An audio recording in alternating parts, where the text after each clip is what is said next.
Headline. CPIM നേതാവ് KJ. ഷൈനെതിരായ cyber ആക്രമണ പരാതിയിൽ രണ്ടാം പ്രതി യൂട്യൂബർ കെ.എം. ഷാജഹാന്റെ തിരുവനന്തപുരം ഉള്ളൂരിലെ വീട്ടിൽ പോലീസ് പരിശോധന. ഫോൺ പിടിച്ചെടുത്തു. നാളെ ഹാജരാകാൻ കെ.എം. ഷാജഹാന് പോലീസ് നോട്ടീസ് നൽകി. സ്വാന്തന സജു നമുക്കൊപ്പം എത്തുന്നു. സ്വാന്തന സജു, എപ്പോഴായിരുന്നു പരിശോധന? എന്തൊക്കെയാണ് റെയ്ഡ് സംബന്ധിച്ചുള്ള വിവരങ്ങൾ? കെ.എം. ഷാജഹാന്റെ തിരുവനന്തപുരം ഉള്ളൂരിലെ വീട്ടിലാണ് റെയ്ഡ് നടത്തിയത്. ഫോൺ പിടിച്ചെടുത്തിട്ടുണ്ട്. നാളെ ഹാജരാകാൻ നോട്ടീസും നൽകിയിട്ടുണ്ട്. ദൃശ്യങ്ങളാണ് പ്രേക്ഷകർ കാണുന്നത്. സ്വാന്തന, കെ.ജെ. ഷൈനെതിരായ സൈബർ ആക്രമണത്തിലാണ് യൂട്യൂബർ കെ.എം. ഷാജഹാന്റെ വീട്ടിൽ പരിശോധന നടത്തിയത്. എന്തൊക്കെയാണ് അവിടെ നിന്ന് കണ്ടെടുത്തത്? നാളെ ഷാജഹാൻ ഹാജരാകുമോ?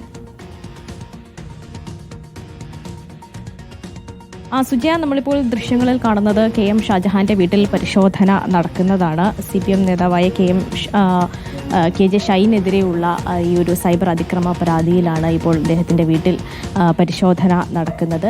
പറവൂർ പോലീസും അതുപോലെ തന്നെ എറണാകുളം സൈബർ ടീമും ഇവിടെ വീട്ടിലെത്തിയാണ് പരിശോധന നടത്തുന്നത്. അല്പസമയം മുമ്പ് തന്നെയാണ് നമ്മൾ ദൃശ്യങ്ങളിൽ കാണുന്നത് പോലെ തന്നെ ഈ സൈബർ ടീമും അതുപോലെ തന്നെ പോലീസും ഈ വീട്ടിലെത്തി പരിശോധന നടത്തുന്നത്.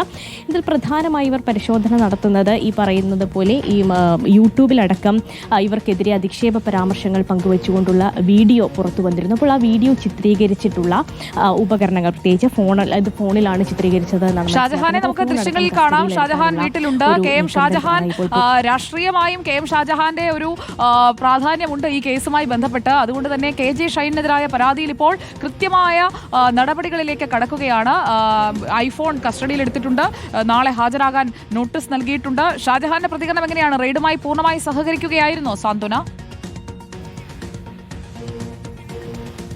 സുജയ, നമ്മൾ ഈ ദൃശ്യങ്ങൾ കാണുന്നത് പോലെ തന്നെ വീട് അടച്ചിരിക്കുകയാണ്. നമുക്ക് വീടിന്റെ ഒരു ഭാഗത്തെ ജനലിൽ നിന്നുള്ള ദൃശ്യങ്ങൾ മാത്രമാണ് നിലവിൽ ലഭ്യമായിട്ടുള്ളത്. അത് മാത്രമല്ല, അല്പസമയം മുമ്പ് ഒരു പോലീസ് ഉദ്യോഗസ്ഥൻ എത്തിയിട്ട് ഇവിടുന്ന് ചിത്രങ്ങളൊന്നും തന്നെ പകർത്തരുത് എന്നുള്ള ഒരു കാര്യം കൂടി ആവശ്യപ്പെട്ടിട്ടുണ്ട്. വീട്ടിലുള്ള ആളുകൾക്ക് അത് ബുദ്ധിമുട്ടാണ്. അതുകൊണ്ട് തന്നെ ചിത്രങ്ങളൊന്നും പകർത്തരുത് എന്നുള്ള കാര്യമാണ് ഇപ്പോൾ പറഞ്ഞിരിക്കുന്നത്. ഇത്തരത്തിലൊരു റെയ്ഡ് ഇവിടെ വീട്ടിൽ നടക്കുന്നുണ്ട് എന്നറിഞ്ഞിട്ട് നമ്മൾ ഇദ്ദേഹത്തെ നേരിട്ട് ബന്ധപ്പെടുവാൻ ശ്രമിക്കുകയുണ്ടായി. പക്ഷേ ആ സമയത്തൊക്കെ തന്നെയും അദ്ദേഹത്തിന്റെ ഫോൺ സ്വിച്ച് ഓഫ് ആയിട്ടുള്ള ഒരു അവസ്ഥയിലായിരുന്നു ഉണ്ടായിരുന്നത്. അദ്ദേഹം ഇക്കാര്യവുമായി ബന്ധപ്പെട്ട പ്രതികരണങ്ങളൊന്നും തന്നെ നിലവിൽ നടത്തിയിട്ടില്ല എന്നുള്ളതാണ്. എന്തായാലും ഫോൺ സ്വിച്ച് ഓഫ് ആണ്. അദ്ദേഹം വീടിനുള്ളിൽ തന്നെ ഉണ്ട്. നമുക്കത് ആ ദൃശ്യങ്ങളിൽ നിന്ന് വ്യക്തവുമാണ്. പോലീസ് ഇതുവരെയും പോയിട്ടില്ല എന്നുള്ളതാണ്. അദ്ദേഹത്തിന്റെ ഐഫോൺ അടക്കം ഇപ്പോൾ പോലീസ് കസ്റ്റഡിയിൽ എടുത്തിട്ടുണ്ട് എന്നാണ് മനസ്സിലാക്കുന്നത്. മാത്രമല്ല, നാളെ ഇപ്പോൾ എറണാകുളത്ത് ഹാജരാകാനുള്ള ഒരു നിർദ്ദേശം കൂടി അദ്ദേഹത്തിന് പോലീസ് നൽകിയിട്ടുണ്ട് എന്നുള്ള കാര്യം കൂടിയാണ് അവസാനമായി ഇതുമായി ബന്ധപ്പെട്ടുള്ള ഒരു വിവരം പുറത്തു വരുന്നത്. എന്തായാലും പരിശോധന പുരോഗമിക്കുകയാണ്. പറവൂർ പോലീസും അതുപോലെ തന്നെ സൈബർ ടീമുമാണ് ഇവിടെ അദ്ദേഹത്തിന്റെ വീട്ടിലെത്തി പരിശോധന നടത്തുന്നത്. ഇനി അദ്ദേഹത്തിന് എന്താണ് പറയാനുള്ളത് എന്നുള്ളതാണ്. അദ്ദേഹം നിലവിൽ പ്രതികരിക്കില്ല എന്ന് തന്നെയാണ് നമ്മൾ നടക്കുകയാണ്. അതിനുശേഷം ഷാജഹാന്റെ പ്രതികരണം ഉണ്ടാകുമോ എന്നത് അറിയില്ല. എന്തായാലും ഉള്ളൂരിലെ വീട്ടിലാണ് പോലീസിന്റെ പരിശോധന. ഷാജഹാന്റെ ഐഫോൺ കസ്റ്റഡിയിൽ എടുത്തിട്ടുമുണ്ട്.